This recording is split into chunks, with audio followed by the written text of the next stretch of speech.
অনেক খেয়েছেন fried rice আর বিরিয়ানি, একবার খেয়ে দেখুন তিহারি। বানানো খুব সহজ। তার জন্য কড়াইয়ে 1 টেবিল চামচ সাদা তেল আর 1 টেবিল চামচ ঘি দিয়ে দিন।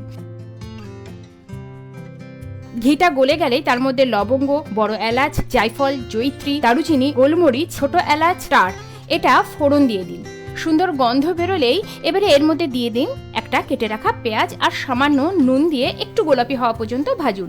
এবারে দিয়ে দিন 1 টেবিল চামচ আদা রসুন পেস্ট, একটা বড় টমেটো আর 2টো কাঁচা লঙ্কা কুচি। ভালোভাবে টমেটোটা গলে গেলেই দিয়ে দিন 1/2 টেবিল চামচ ধনে গুঁড়ো, জিরে গুঁড়ো, লঙ্কা গুঁড়ো, গরম মশলা আর হলুদ। এবারে এর মধ্যে দিয়ে দিন আলু আর মটরশুঁটি।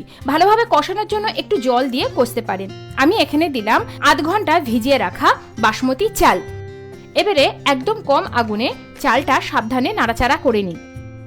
1 কাপ চালের সঙ্গে আমি 2 কাপ জল দিয়ে দিলাম এবং হাই ফ্লেমে এটা ঢাকা দিয়ে 3 মিনিট রেখে দেবো। দেখুন 3 মিনিট পর কি সুন্দর হয়ে গেছে। এবারে আমি ওভেনে একটা তাওয়া বসিয়ে একদম আগুন কমিয়ে 15 মিনিটের জন্য বসিয়ে রাখবো। দেখুন 15 মিনিট পর কি সুন্দর ঝরঝরে তেহারি রেডি।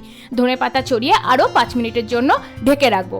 দেখুন কি সুন্দর তেহারি। এটা শুধু খাওয়া যায়, এর সঙ্গে রায়তা দিয়েও কিন্তু খেতে খুব ভালো লাগে। আজ আমি মাংস দিয়ে তেহারি পরিবেশন করেছি। খেতে কিন্তু অসাধারণ লাগে, একবার অবশ্যই ট্রাই করে দেখতে পারেন।